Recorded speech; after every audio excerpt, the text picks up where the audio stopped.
మనం చదువుకున్నటువంటి వాక్య భాగంలో ఒక్క వచనాన్ని ఈ రోజున మీ ముందు పెట్టాలని నేను ఆశపడుతూ ఉన్నాను.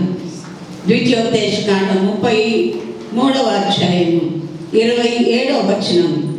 శాశ్వతుడైన దేవుడు నీకు నివాస స్థలము. అది ఈ రోజున ఈ సంవత్సరము దేవుడు మనకిస్తున్నటువంటి వాగ్దానం. శాశ్వతుడైనటువంటి దేవుడు నీకు నివాస స్థలం. అందరూ ఒకసారి చెప్దామా? గట్టిగా చెప్పాలి. నిత్యముగా నుండు బాహువులు నీ రెక్కలు, లేదా బాహువులు అనగా రెక్కలు నీ క్రింద నుండును. ఆయన నీ ఎదుట నుండి నీ శత్రువులను వెళ్ళగొట్టి నశింపజేయమనెను. కనుక ఈ మాటలు మనం ధ్యానించబోతున్నాం. కనుక ఇంగ్లీష్లో బైబిల్లో చూస్తున్నటువంటి యవనస్తులు మీ ఇంగ్లీష్ బైబిల్లో చూడండి. The eternal God is the dwelling place. Dwelling అంటే నివాసం, అక్కడ ఉండే దేవుడు అన్నమాట. ఉండి వెళ్ళిపోయే దేవుడు కాదు.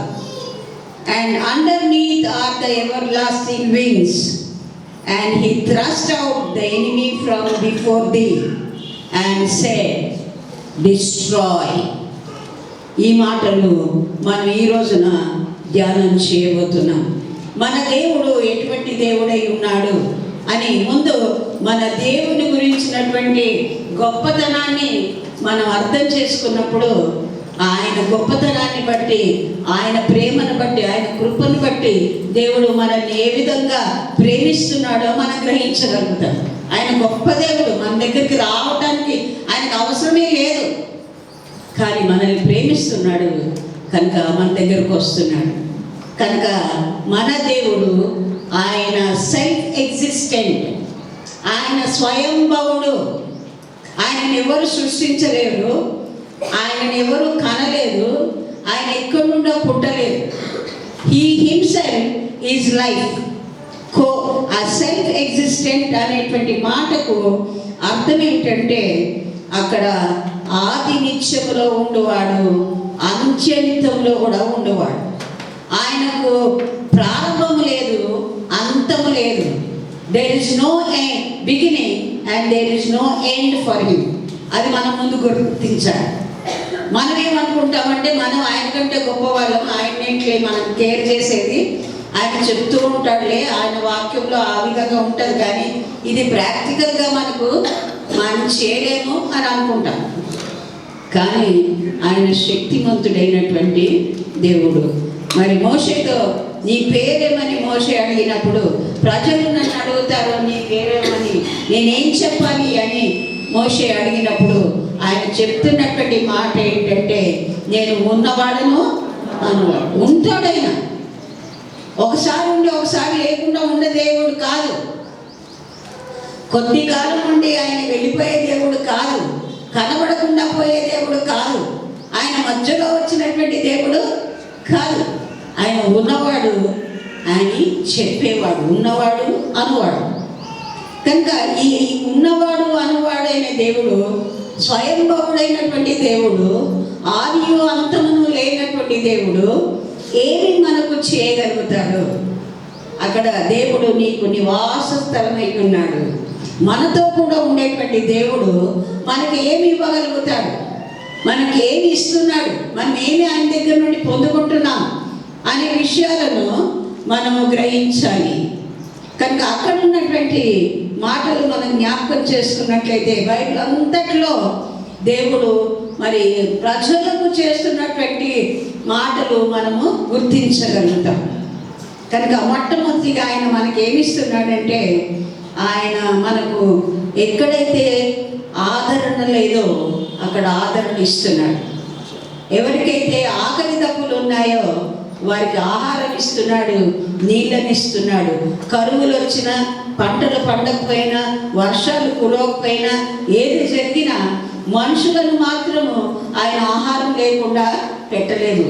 మనము మన యొక్క జీవిత కాలంలో మనం చూసినటువంటి అనుభవం ఏంటంటే, కరోనా వచ్చినప్పుడు ఏవి కొట్లు తెరిసిలేవు, కానీ దేవుడు మనల్ని పోషించాడా లేదా? మనం ఎప్పుడైనా ఒక్కరోజైనా ఒక్క పూటైనా ఉపవాసం ఉన్నామా? లేదు. అదేవిధంగా 40 సంవత్సరాలు ఇశ్రాయేలు ప్రజలు మరి అరణ్యంలో వాళ్ళు ప్రయాణం చేస్తున్నప్పుడు వాళ్ళు ఎక్కడైనా కూర్చొని వండుకొని తిని మరి అక్కడే గడిపారా? వాళ్ళు నడుస్తున్నారు, ప్రయాణం చేస్తున్నారు, దేవుడు మన్నాను కురిపిస్తున్నాడు. వాళ్ళు ఎక్కడుంటే అక్కడ మన్నా వచ్చింది. వాళ్ళు ఎక్కడైతే 20 లక్షల మంది తాగడానికి నీళ్లు ఏ బావిలో నుండి సరిపోతాయి? అన్ని నీళ్లు వాళ్ళకి ఇచ్చాడు, వాళ్ళ పశువులకు ఇచ్చాడు. కనుక వారికి కావలసినటువంటి వసతులన్నీ కూడా దేవుడు ఇచ్చాడు. కనుక మనం తేళ్ల భయమో పాముల భయమో అని మనం అనుకుంటాం, కానీ ఎడారిలో వాళ్ళకి అటువంటి భయాలు కూడా లేవు. కనుక ఎక్కడైతే లేదో, ఎక్కడైతే కొదవుందో, ఎక్కడైతే లేనుందో అక్కడ ఆయన సంపూర్ణంగా సమృద్ధిగా ఇచ్చేటువంటి దేవుడుగా అనుకున్నాడు. ఆయన ఎక్కడైతే మనకు సత్యము కాదు, ఇది నిర్ధారణగా మనం తెలుసుకోలేము, మనకు అనుమానాలు ఉన్నాయి, సందేహాలు ఉన్నాయి అని మనం అనుకున్నప్పుడు ఆ సందేహాలను, ఆ డౌట్స్ అన్నింటినీ కూడా ఆయన తీర్చే దేవుడుగా ఉన్నాడు అన్నమాట. ఆ తర్వాత మనం చూసినట్లయితే మనకు ఎక్కడైతే బలహీనంగా ఉండి నాకేమీ ఆధారం లేదు, నాకు ఎవరు సపోర్ట్ లేరు అని వ్యక్తిగతంగా ఎవరైనా అనుకుంటే, లేదైనా ఏ కుటుంబమైనా అనుకుంటే వారికి ఆయన సపోర్ట్ ఇచ్చే దేవుడు. నేనున్నాను, నీకెందుకు భయము అని చెప్తాడు. మీరు భయపడొద్దు, మీరు వెరవద్దు, మీరు జడియకుడి, మీ హృదయంలో కలవరపడనీయకుడి అనేటువంటి అనేక మాటలు ఇచ్చి ఆయన మనకు సపోర్టివ్గా, ఆదరణగా, అండగా మనకు నిలిచినటువంటి దేవుడు. కనుక ఎప్పుడైతే మనం బలహీనులుగా ఉంటామో ఆయన మనల్ని బలపరిచేటువంటి దేవుడుగా ఉన్నాడు. కనుక బలహీన సమయంలో కొన్నిసార్లు మనం ఏ విధంగా ఉంటామంటే మంచం మీద పడుకొని లేచి ఒక మంచి నీళ్ళు తీసుకోవడానికి కూడా మనకు శక్తి లేదని అనుకుంటాం. ఈ పని నేను చేయలేను, నా వల్ల కాదు ఇది అని అనుకుంటాం. కానీ అన్ని పరిస్థితుల్లో మనకు బలాన్ని ఇచ్చి ఆ పనులు మన చేత చేయించేటువంటి శక్తిని దేవుడు మనకిస్తూ ఉంటాడు. మనకు నిరాశగా ఉన్నప్పుడు, మనకు నిరుత్సాహం కలిగినప్పుడు, మరి చాలాసార్లు మరి వ్యక్తిగతంగా సమస్యలు వచ్చినప్పుడు, మరి ఏదైనా కొదవ వచ్చినప్పుడు, అప్పుల సమస్యలు వచ్చినప్పుడు, కుటుంబాల సమస్యలు వచ్చినప్పుడు ఏమనుకుంటారంటే వ్యక్తులు, నేను చనిపోతే బాగుండు అని నిరుత్సాహపడిపోతారు. నేను ఎక్కడికైనా పారిపోతే బాగుండు అని అనిపిస్తుంది, ఈ ఇల్లులోనే పెట్టిపోతే బాగుంటుంది అనిపిస్తుంది. కనుక తల్లిదండ్రులు కూడా చాలాసార్లు పిల్లల్ని మీరు ఇంట్లో నుంచి వెళ్ళిపోండి అంటారు.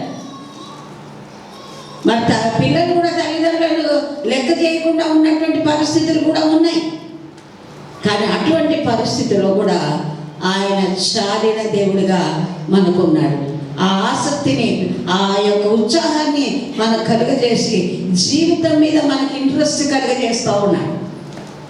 మనం జీవించాలంటే మనకు అన్ని కంఫర్ట్స్ ఉన్నాయని కాదు, ప్రతి ఒక్కరి జీవితంలో కష్టాలు ఉన్నాయి, దుఃఖం ఉంది, మనోవేదన ఉన్నది, శ్రమలు ఉన్నాయి, బాధలు ఉన్నాయి, కొదవలు ఉన్నాయి, అన్నీ ఉన్నాయి. కానీ వాటన్నిటిలో ఆయన నమ్మకమైనటువంటి దేవుడుగా మన పట్ల ఉన్నాడు. చాలాసార్లు దేవుని వాక్యంలో మనం చదువుతూ ఉంటాం, మనం ఆయన దూరంగా ఉన్నప్పటికీ కూడా, ఆయనను మనం తృణీకరించినా కూడా, ఆయనను మనం వద్దనుకున్నా కూడా ఆయన మన దగ్గరికి వచ్చి మమ్మల్ని ప్రేమించే దేవుడుగా ఆయన ఉన్నాడు.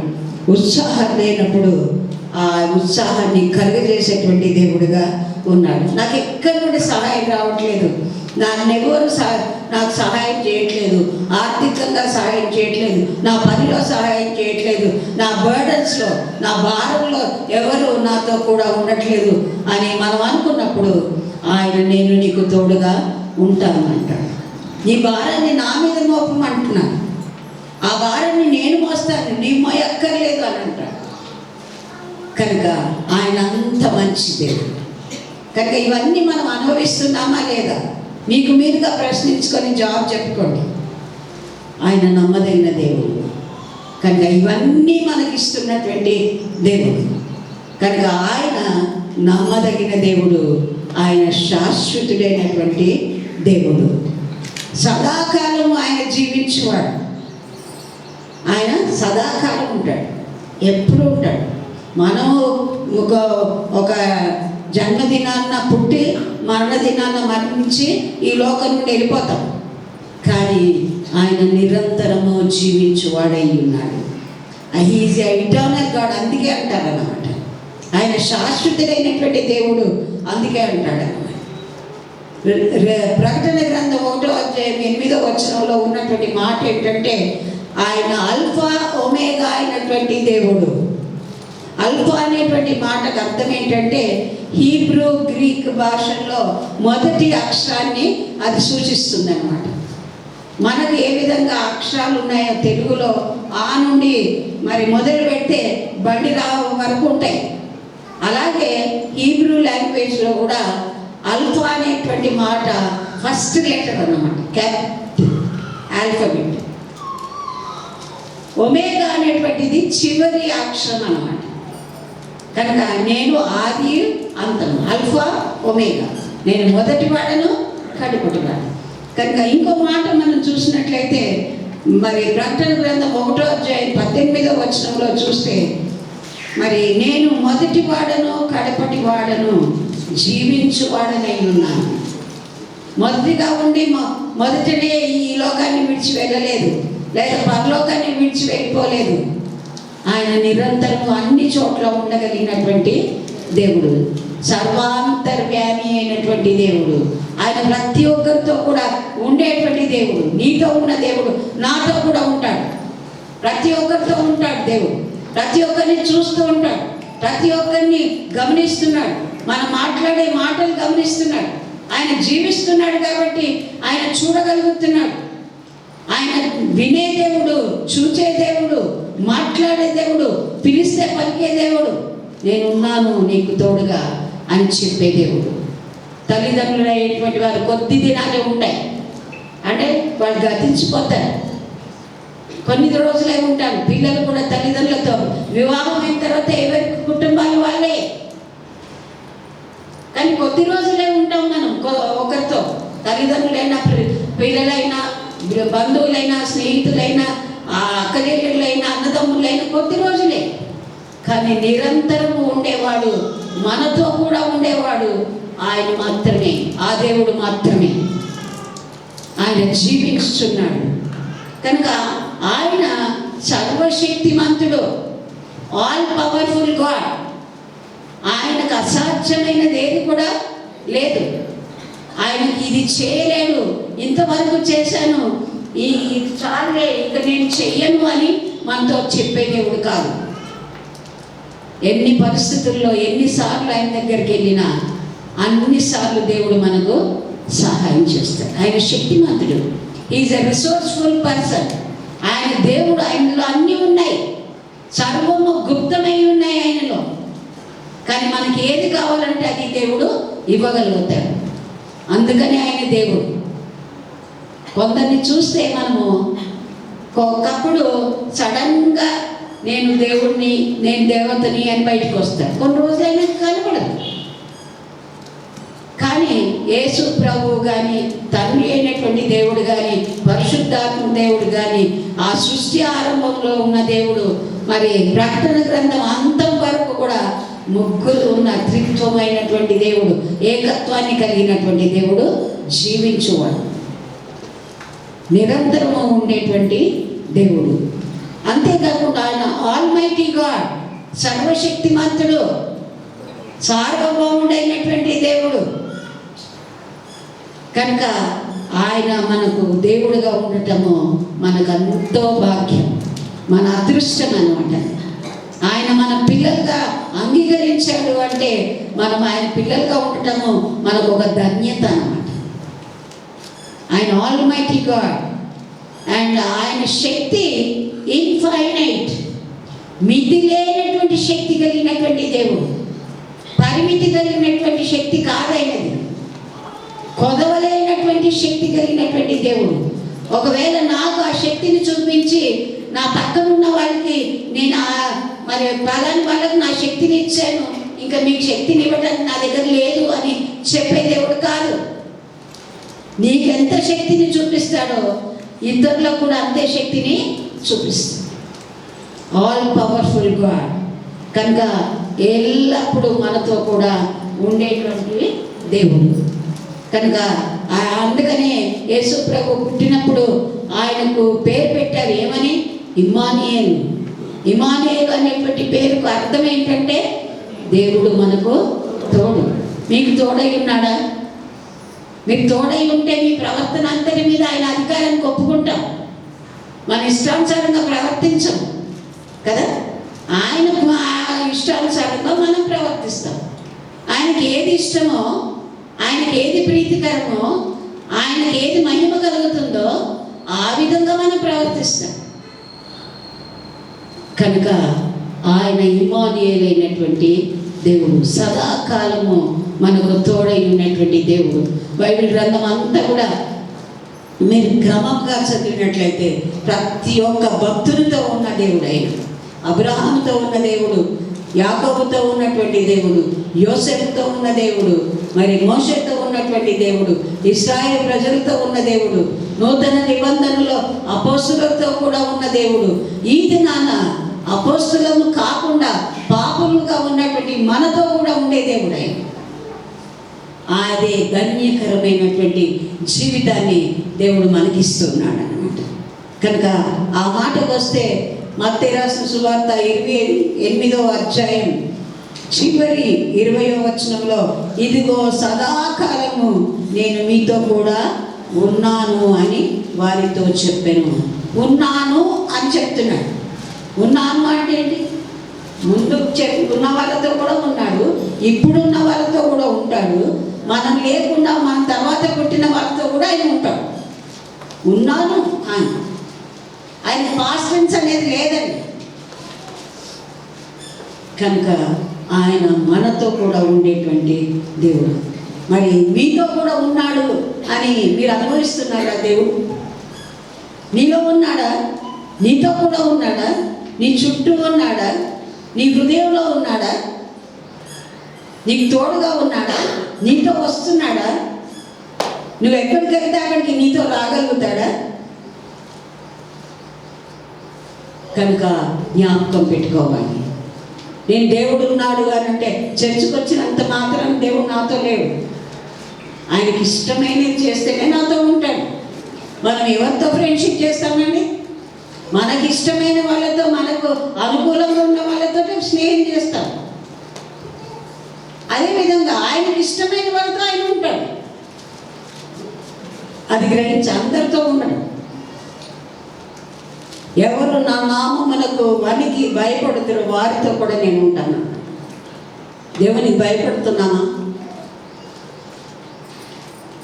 మన ప్రవర్తన అంతటి మీద ఆయన అధికారంగా ఒప్పుకుంటున్నామా? మన ఆలోచనలో, మన తలపులతో మనం నడుస్తున్నామా? ఒకసారి మనం జ్ఞాపకం చేసుకోవాలి. ఆయన ఎల్ల వేళలా సహాయం చేసే దేవుడు. ఆయన కీడు చేసేటువంటి దేవుడు కాదు, ఉపకారం చేసేటువంటి దేవుడు.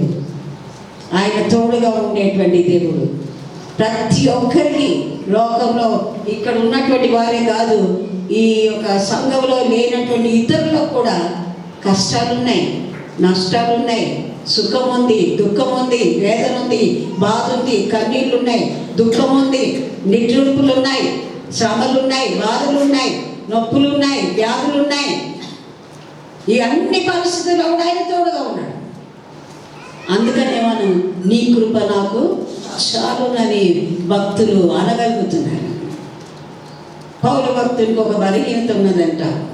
అది తీసివేయమని 3 సార్లు ప్రార్థన చేస్తే దేవుడు తీసేయలేదంట.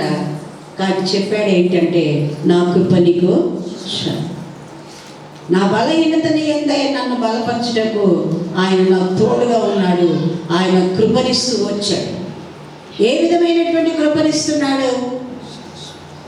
ఈరోజు ఇచ్చిన కృప రేపు కాదు. విలాప వాక్యంలో చెప్తున్నటువంటి మాట 3వ అధ్యాయంలో, ఆయన కృప కలిగినటువంటి వాడు, ఆయన నమ్మదగిన దేవుడు, ఆయన వాత్సల్యత ఎడతెగక ఉన్నది, అనుదినము ఆయన నూతనంగా వాత్సల్య పుట్టుచున్నది. అనుదినము నూతనంగా ప్రేమిస్తున్నాడు. నూతనమైనటువంటి వాత్సల్యత మనకు చూపిస్తున్నాడు ఆయన.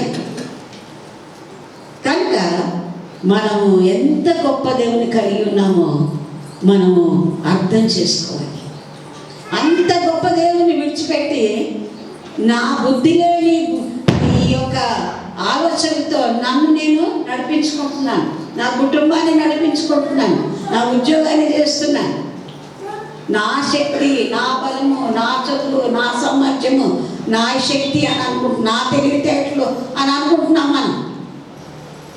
ఆయన ఏమి ఇవ్వకపోతే జ్ఞానం అయినదే, తెలివి అయినదే, మాట అయినదే, మన చూపులు అయినదే, మన నీడ అయినదే, మన శరీరం అయినదే. ఆయన మనకి ఇవ్వకపోతే మనం ఏమీ కాదు. We are zero. ఇవన్నీ ఇచ్చింది దేవుడే, కానీ ఆయనకు మనం కృతజ్ఞత కలిగి మనం జీవించట్లేదు. కనుక శాశ్వతుడైనటువంటి దేవుడు అనే మాటకు అర్థం ఏంటంటే he lives ever and ever. ఆయన నిత్యము జీవించేటువంటి దేవుడు. ఆయన వాక్యము నిత్యం ఉంటుంది. ఆయన వాక్యానికి అంతము లేదు. కనుక ఆ వాక్యాన్ని పూర్తి చేయాలి, దాన్ని పడగొట్టాలి, బైబిల్ గ్రంథం లేకుండా చేయాలి అని అనేక మంది ప్రయత్నం చేశారు. కానీ ఈ దినం వరకు కూడా దేవుని వాక్యం వర్ధిల్లుతూనే ఉంది. దేవుని వాక్యము నిత్యము నిలుచును. ఆయన నిత్యుడైనటువంటి తండ్రి కనుక ఆయన వాక్యం కూడా నిత్యత్వం కలిగింది. కనుక అందుకనే యెషయా గ్రంథం 9వ అధ్యాయం 6వ వచనంలో ఏమనుంది? ఆయన ఆలోచనకర్త, అద్భుతకరుడు, ఆశ్చర్యకరుడు, వండర్ఫుల్ గాడ్. ఆయన నిత్యుడగు. నిత్యుడు అంటే ఎప్పుడు ఉండేవాడు, నిత్యంగా ఉండేవాడు, సదాకాలం ఉండేవాడు. కనుక ఆయన నిత్యుడగు తండ్రి. కనుక ఈ శాశ్వతుడు అయినటువంటి మాట బైబిల్ గ్రంథంలో అనేక సార్లు వాడబడింది. ఆ అర్థం ఇచ్చేటువంటి మాటలు కూడా వినియోగించబడ్డాయి. కనుక మన దేవుడు శాశ్వతుడు అని మనం చదవాలి. వాక్య భాగంలో ఆ మాటలు మన హృదయంలో ఉండాలి. ఆ మాటలు మన నోటితో పలకాలి. ఆ మాటలు పలికినప్పుడు ఆయన శాశ్వతిలో కాదో ఆయన నేను అర్థం చేసుకోవటానికి నేను పలికినప్పుడు ఆ మాట నా జీవితంలో నెరవేరుతుంది. ఆయన శాశ్వతుడిగా నా జీవితంలో ఉంటాడు. నేను పుట్టినది మొదలుకొని నా మరణం వరకు ఆయన ఉంటాడని నేను నమ్మాలి. ఉంటాడా లేదా? నేను చాలాసార్లు చెప్తా ఉంటాను కదా, మనం ఒకవేళ సినిమాకి పోతే మనతో వస్తాడా? టికెట్లు కొనుక్కుంటాడా? మనతో టీవీ చూస్తుంటే, సీరియల్ చూస్తుంటే మనతో ఉంటాడా? లేదా ఏదైనా చివరి పార్టీకి వచ్చి తాగుబోతులతో విందులలో ఉంటాడా యేసు ప్రభు? ఎక్కడైనా కొట్లాడుకుంటా ఉంటే అక్కడ ఉంటాడా? ఆయన అల్లరి కర్త కాదు కదా. కనుక ఆయన మనతో ఉండాలంటే ఆయనకు మనం ప్రీతికరంగా ఉండాలి. మన జీవితము ఆయనకు ప్రీతికరంగా ఉండాలి. ఈ మాటలు మన చెవిలో వినబడాలి, మన నోటితో ఉచ్చరించాలి. ఆయన గొప్పతనాన్ని మనము అనుభవపూర్వకంగా మనము తెలుసుకోవాలి. కనుక ఆయన మార్పు లేనటువంటి స్థిరమైన పునాది మన జీవితంలో వేయగలుగుతాం. కనుక ఇవన్నీ మనము ఎప్పుడైతే నమ్ముతామో అప్పుడు స్థిరమైనటువంటి విశ్వాసపు పునాదిలో, వాక్యపు పునాదిలో, ఆత్మీయ జీవితంలో పునాదిలో మనల్ని స్థిరపరుస్తుంది. మనకు ఆత్మీయతనే లేదు, విశ్వాసమే లేదు, నా గొప్పతనమే అనుకుంటే ఆ యొక్క పునాది పాడైపోద్ది, ఆ ఇల్లు పాడైపోద్ది. ఇద్దరు వ్యక్తులు ఉన్నారు బైబిల్ గ్రంథంలో. ఒక బుద్ధి గల వాడు ఏం చేశాడంట? బండ మీద కట్టుకున్నాడంట. బుద్ధి లేని వాడు ఎక్కడ కట్టుకున్నాడంట? ఇసుక మీద కట్టుకున్నాడంట. ఇసుక మీద కట్టుకున్నవాడి తన తలంపది, తన ఓన్స్ జ్ఞానం అది.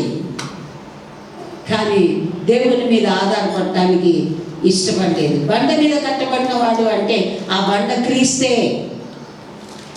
అంటే బండ అనగానే మన రాళ్ళు ఇటుకలు అని అనుకో. ఆ బండ క్రీస్తు. ఆ బండ మీద స్థిరత్వాన్ని కలిగి ఉండాలి నువ్వు.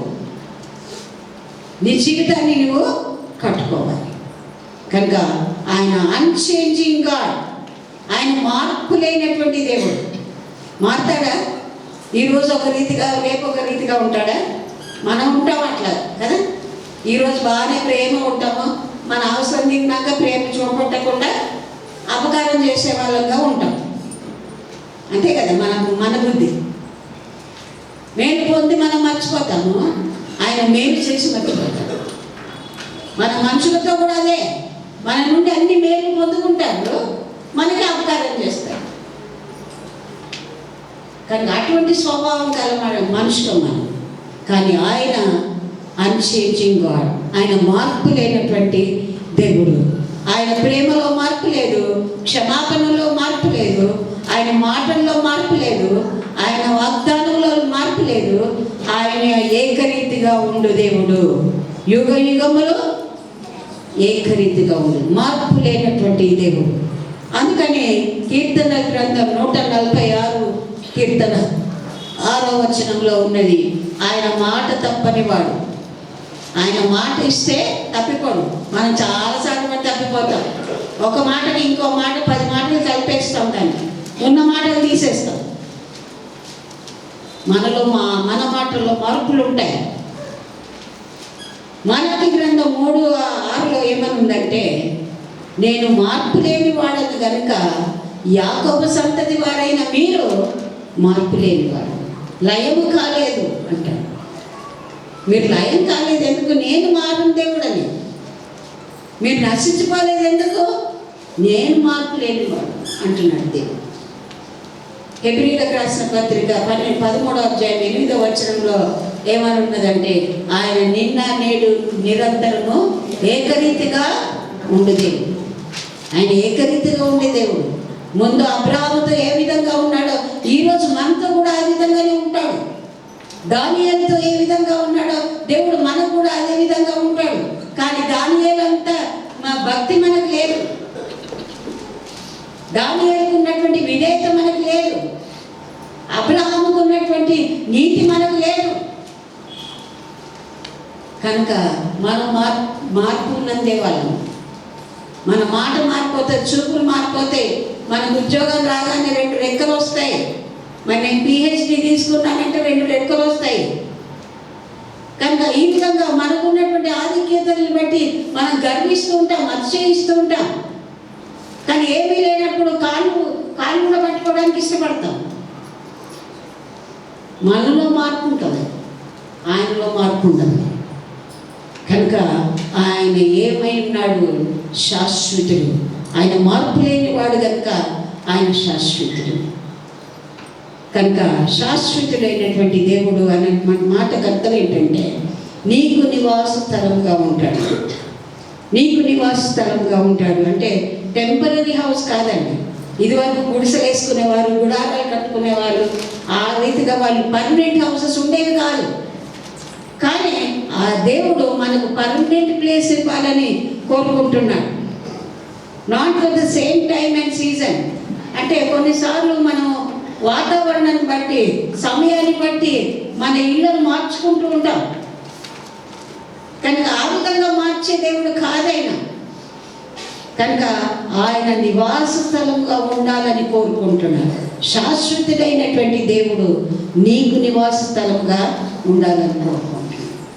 నీకు నివాస స్థలంగా ఉండాలి అంటే ఆయన నివాస స్థలాన్ని కలుసుకోవడానికి నీవు ఆయనను రక్షకుడుగా అంగీకరించాలి. ఆయన మాటలు నీవు విధేయత చూపాలి. ఆయనకు సంతోషపరిచేటట్లు నీ జీవితము ఉండాలి. విశ్వాసం కావాలి.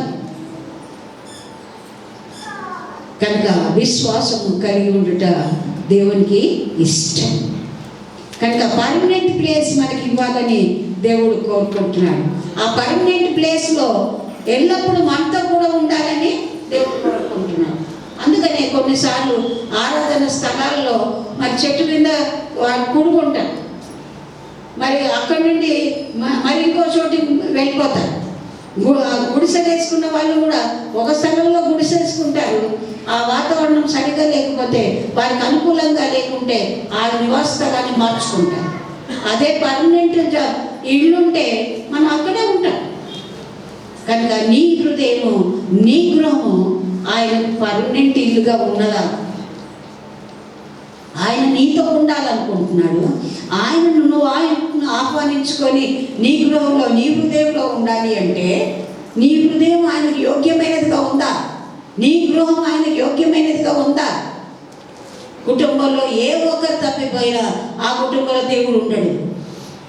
ఆయన నివాస స్థలంగా ఉంచుకోడు. కనుక మన జీవితాన్ని ఆయన పరీక్షిస్తూ ఉన్నాడు. మన నడక, మన మాట, మన చూపు, మన ప్రవర్తన, మన నడవడి, మనం ఏ మార్గంలో వెళ్తున్నాం, ఎవరితో వెళ్తున్నాం, ఎవరితో సహవాసం చేస్తున్నాం అన్నీ చూసే దేవుడు ఆయన. కనుక ఆయన నివాస స్థలంగా ఉండాలని ఆయన కోరుకుంటున్నాడు.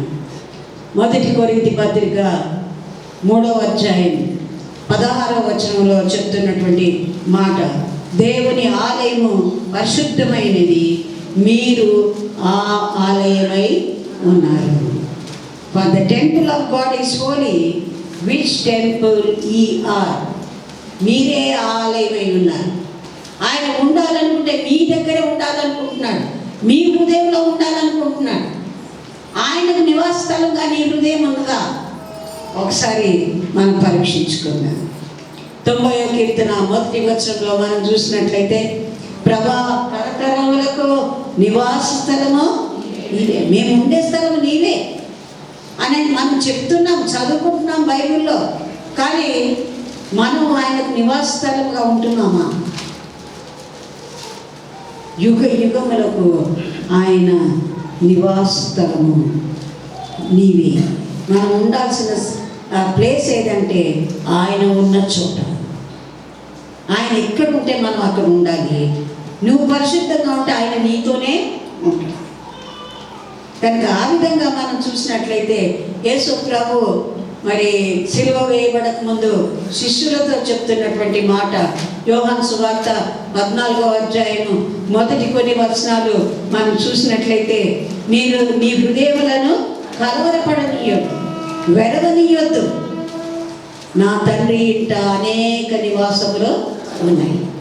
కనుక లేని ఎడల నేను మీతో చెప్తాను, నా దగ్గర ఏం లేదని చెప్తాను, కానీ నేను ఉన్నాయని చెప్తున్నాను కదా, నమ్మకంగా చెప్తున్నాను కదా. నా తండ్రి దగ్గర పరలోకంలో అనేక నివాసాలు ఉన్నాయి. నేను వెళ్ళి మీ కొరకు స్థలం సిద్ధపరిచి తిరిగి నేను మీ దగ్గరకు వచ్చి మిమ్మల్ని నేను అక్కడికి తీసుకున్నాను. యేసు ప్రభు తిరిగి పరలోకానికి వెళ్ళాడు. అక్కడ మన కొరకు నివాసాలు కడుతూ ఉన్నాడు. కట్టాలి అంటే ఏ విధంగా కడతాడు? నేను చిన్నగా ఉన్నప్పుడు ఒక సండే స్కూల్ టీచర్ మాకు చెప్పిన కథ నేను మీకు చెప్పాలనుకుంటున్నాను. మన జీవితంతో మనకు దేవుడు ఇల్లు కట్టాలంటే మనం ఒక్కొక్క మంచి కార్యం చేస్తూ ఉంటే దేవుడు మన పక్షంగా దేవుడితో చెప్తాడంట, పలాని వాళ్ళు ఒక మంచి పని చేశారు, ఆ గృహం మీద వెళ్ళి ఒక బంగారిటికి పెట్టిరండి అని చెప్తాడు. అందుకనే మరి భక్తులు ఏమని చెప్తారంటే, కొన్ని ఇళ్ళంట సగం సగమే ఉంటాయంట, అక్కడ కొన్ని కట్టబడి ఉంటాయంట, కొన్ని గోడల వరకే ఉంటాయంట, కొన్ని కప్పు లేకుండా ఉంటాయంట. ఆ విధంగా ఉంటాయి. కానీ మన నివాస స్థలం పూర్తిగా కట్టబడాలి అంటే ఆయనకు మనం పూర్తిగా సరెండర్ అయిపోవాలి. ఆయన చిత్తం ఏదో అదే చేయాలి. నేనేం చేసినా చెడిపోతుందిలే అని మనం అన్నీ చేయకూడదు. మనం ఏది చేయాలో అదే చెయ్యాలి. కనుక దేవుడు ప్రతి ఒక్కరిని ఒక్కొక్క రీతిగా వాడుకోవాలనుకుంటాడు. ప్రతి ఒక్క జంతువుని ఒక క్యారెక్టర్ ఇచ్చి అవి ఆ పనులే చెయ్యాలి, అవి ఆహారమే తినాలి. కుక్కలు ఏం చేయాలండి? దొంగలు వస్తాయంటే మొరవాలి, మొరగాలి కదా. అదే కూడా గాడిద ఏం చేయాలి? బరువులు మయ్యాలి, దానికి అదే. పిల్లి ఏం చేయాలి? ఇంట్లో ఉన్న ఎలుకలను పట్టాలి. ప్రతి ఒక్కరికి ఒక్కొక్క పని ఇచ్చాడు దేవుడు. మనుషులకి ఇవ్వలేదా? ఒకరి పని ఒకరికి ఇవ్వరు కదా దేవుడు. నీ పని నాకు ఎందుకు ఇస్తాడు, నా పని నీకు ఎందుకు ఇస్తాడు? ఎవరి సామర్థ్యం కొరకు వాళ్ళకి ఇస్తూ ఉంటాడు. కనుక there are many mansions in my father's house. నా తండ్రి ఇంట అనేక నివాసములు కలవు. కాబట్టి నా నివాసాల్లో ఉండాలి అంటే మీరు ఈ లోకంలో జీవించేటప్పుడు ఆ ఇటుకలు, బంగారు ఇటుకలు పరలోకంలో సంపాదించాలి. ఈ లోకంలో మన ఇళ్ళు, మన నివాస స్థలాలు శాశ్వతమైనవి కావు, అవి పర్మనెంట్ ఇండ్లు కావు. అందుకని అబ్రహాం ఏమని చెప్తాడు, నేను ఈ లోకంలో పరదేశిని, యాత్రికుడను, అందుకని నేను గుడారాలో నివసిస్తున్నాను. దేవుడు ఎక్కడికి వెళ్ళమంటే నేను అక్కడికి వెళ్ళిపోతున్నాను, ఎక్కడికి పిలిస్తే అక్కడికి వెళ్తున్నాను అని చెప్తాడు. ఈ లోకము శాశ్వతమైనది కాదు. ఈ లోకంలో ఉన్నటువంటి ఇండ్లు కూడా మనకి శాశ్వతమైనవి కాదు. కనుక మనం ఏ విధంగా కట్టుకుంటున్నాం, కనుక మనం ఏది చేసినా, ఏది సంపాదించుకున్నా, ఎన్ని సంపాదించుకున్నా, ఎంత బంగారం కూర్చుకున్నా, ఎంత అన్యాయంగా సంపాదించినా, మన దగ్గర బ్యాంక్ బ్యాలెన్స్ ఉన్న అన్నీ విడిచిపెట్టాలి. నేను ఒక్కదాన్నే కాదండి, నన్ను అంటారు అందరూ, రిటైర్డ్ అయిపోయినాక బ్యాంకులో డబ్బులు వేసుకొని సేవ చేస్తుందని. దేవుడు నా పోషణకి ఇచ్చాడు. నేను బ్యాంకులో డబ్బులు లేకపోతే నేను ఎవరి మీద ఆధారపడాలి? నా పోషణ ఉండాలి కదా, నాకు ముందుగానే ఏర్పాటు చేశాడు దేవుడు. కనుక దేవుడు ఈ లోకంలో ఉండటానికి మనకు పోషణ ఇస్తాడు. మనకు ఫుడ్ అండ్ క్లోదింగ్ కావాలి, షెల్టర్ కావాలి, ఇల్లు కావాలి, మనం ప్రయాణం చేయడానికి మనకు వెహికల్స్ కావాలి, అన్నీ మనం అనుభవించడానికి, కానీ తీసుకెళ్ళటానికి కాదు, మనం తీసుకెళ్ళటానికి కాదు. రెండవది ఏంటంటే ఆయన ఇటర్నల్ రెఫ్యూజ్, ఆయన మనకు ఆశ్రయమై ఉన్నాడు. ఆశ్రయం అంటే ఏంటంటే ఏం చేస్తారు? ఒకరు తప్పిపోయి వచ్చారనుకోండి, లేదా దారి తప్పిపోయారనుకోండి, లేదా రాత్రి చీకట్లో మన ఇంటి ముందుకు వచ్చారనుకో, వాళ్ళు ఏమంటారు? అయ్యో ఎందుకు చలిలో ఉన్నారు, లోపలికి రండి, నీళ్ళు తాగండి, లేదా కొద్దిగా అన్నం తినండి, పడుకోండి, కాసేపు తెల్లారిపోతే అప్పుడు వెళ్ళొచ్చులే అనుకుంటాను. ఒక ముసలాయన వస్తాడండి, ఒక సంవత్సరానికి ఒకసారి వస్తాడు నా దగ్గరికి. ఆయన ఎందుకు వస్తాడో తెలియదు, కానీ అమ్మ నేను చాలా దూరం నుంచి వచ్చాను, వచ్చేటప్పుడు డబ్బులు ఉన్నాయి కానీ వెళ్ళేటప్పుడు డబ్బులు లేవు, మరి ట్రైన్ టికెట్ కొనుక్కోవాలి, నాకు ఒక 1000 రూపాయలు కావాలంటాడు. కనుక అట్లాంటి వాళ్ళు ఉంటారు. కనుక మనం ఏం చేయాలి? ఆశ్రయం ఇవ్వాలి. మనకు ఆశ్రయం ఇచ్చాడు దేవుడు. కనుక ఆ 46వ కీర్తన 1వ వచనంలో ఏమని ఉన్నదంటే, దేవుడు మనకు ఆశ్రయమును దుర్గమునై ఉన్నాడు. మనకు ఆశ్రయం అయినే దుర్గమైంది. ఆశ్రయం అంటే ఏంటి? ఇప్పుడు మనం ఆశ్రయాలు చూస్తున్నాం కదా, చిన్నపిల్లల ఆశ్రయాలు, విధవరాల ఆశ్రయాలు, మరి పెద్దల వృద్ధుల ఆశ్రయాలు అని చూస్తున్నాం. ఎందుకు? అక్కడ వాళ్ళకి ఆశ్రయం దొరుకుతుంది, ఒక షెల్టర్ దొరుకుతుంది. ఎవరు చూడనప్పుడు అక్కడ వాళ్ళకి భోజనంలో ఏర్పాట్లు చేస్తున్నారు, వాళ్ళని ఉంచుకుంటున్నారు, వాళ్ళకు బెడ్స్ ఇస్తున్నారు, వాళ్ళకి తినే ఆహార పదార్థాలు ఇస్తున్నారు, వాళ్ళకి అక్కడ ఉండటానికి అవకాశం ఇస్తున్నారు. అది వారికి ఆశ్రయం. కానీ దేవుడు ఏమంటున్నాడు? నేనే మీకు ఆశ్రయ దుర్గము. కనుక నేను లేకపోతే మీకు ఆశ్రయ దుర్గము లేదు. నేను ఇచ్చిన జ్ఞానంతోనే మీరు సంపాదించుకుంటున్నారు, నేను ఇచ్చిన జ్ఞానంతోనే, సామర్థ్యంతోనే మీరు ఇల్లు కట్టుకుంటున్నారు, భవనాలు కట్టుకుంటున్నారు, సుఖంగా ఉంటున్నారు. దేవుడు ఇచ్చిన దీవెనది. ఎవరితో కిరాయి ఇంట్లో ఉండి ఇది నాదంటే కుదురుతుందా?